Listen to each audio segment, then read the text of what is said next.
Hello, me doctor Priyal Chandurkar. Priyal my fight with cancer. आम्ही नुकतंच मायलेकी एक टूर करून आलो आहे, एक रिफ्रेशमेंट म्हणून स्कूल सुरू व्हायच्या आधी. तर आम्ही एका हॉटेलमध्ये थांबलो आहे आणि निर्वीचे बघा कसं स्ट्रगल सुरू आहे रूमचं डोअर ओपन करायसाठी. तर तिला सगळ्या गोष्टी छान नवीन वाटत आहेत, गार्डन रूम ओपन करणं आणि सगळं ती बऱ्याच गोष्टी शिकती आहे. आणि सगळी क्युरिओसिटी तिची प्रत्येक ठिकाणी असते, की ह्यानी काय होतं, ह्याचं काय करावं लागतं आणि हे बघा ह्याचा यूज काय. तर तिचं सगळं आम्ही 4-5 दिवस इथे थांबलो तेव्हा तिचं सगळी धावपळ हेच होती. काय-काय तिला सगळं तिलाच करायचं होतं. तेव्हा मावशीला घेऊन आली ती रूम दाखवत आणि आता ही 5 दिवसांसाठी आम्ही इथे राहणार आहोत. आणि तिच्या मनात एवढे प्रश्न आहेत आणि तिचे सगळ्या विशेष आहेत त्या मला फुलफिल करायच्या आहेत. तिला झूमध्ये न्यायचं होतं, तिला वॉटर पार्कमध्ये न्यायचं होतं. ते सगळं तिचं आता मी गोष्टी तिच्यासाठी करणार आहे. एक सिंगल मदर म्हणून मला नेहमीच वाटतं, की मी एक आयुष्यात आई आणि वडिलांच्या दोन्ही भूमिका व्यवस्थित पार पाडू शकेल की नाही आणि तिच्या सगळ्या इच्छा मी पूर्ण करू शकेल की नाही आणि माझा सगळा स्ट्रगल हा तिच्यासाठी असतो आणि सगळी धावपळ ही तिच्यासाठी असते. आणि ही मुलांना आवश्यक आहे म्हणजे अकॅडमिकसोबत तुम्हाला जनरल नॉलेज तुम्ही मुलांना जेवढं एक्सप्लोअर करा तेव्हा ते शिकतात.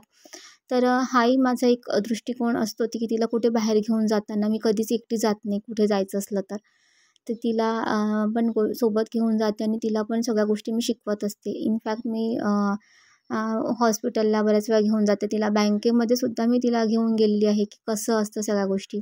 हे बघा बुफेट आहे आणि बुफेटमध्ये कसं सर्व्ह करायचं ह्या एक नॉर्मल गोष्टी मी तिला आज शिकवत आहे, की कसं घ्यायचं, कसे सर्व्ह करायची प्लेट स्वतःची. तर मुलीला तिला मज्जा येते आहे. तिचं सगळं पहिल्यांदा ती सगळं एक्सप्लोअर करते आहे हॉटेलिंग अँड ऑल. तर आणि मला पण छान वाटतं तिच्या चेहऱ्यावरचा आनंद बघून. आणि ह्या सगळ्या गोष्टी मुलांसाठी आवश्यक असतात.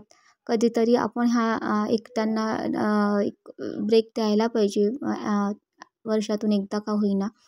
सो एक आई म्हणून एक सॅटिस्फॅक्शन जे म्हणतो आहे आपण ते माझ्या ह्या टूरनंतर जे होतं ते खूप जास्त होतं, की मी तिला एक छान टूर करून आणलं. पहिला टूर होता माझ्या कॅन्सर जर्नीनंतरचा हा तिचा आणि माझा सोलो टूर होता. इनफॅक्ट डबल डेकर बसमध्ये बसण्याची तिची विश पण मी पूर्ण केलेली आहे. आणि सगळ्या तिच्या विश या टूरमध्ये पूर्ण झाल्या आहेत. तर तिचं जी स्माईल बघून तिचं जे सगळं हॅपीनेस बघून माझं सगळं आयुष्यातलं जे काही दुःख आहे, जे काही मला सध्या फिजिकल हे आहे ते सगळं निघून जातं आणि एक समाधान मला मिळतं फक्त तिच्यामुळे. Thank you so much.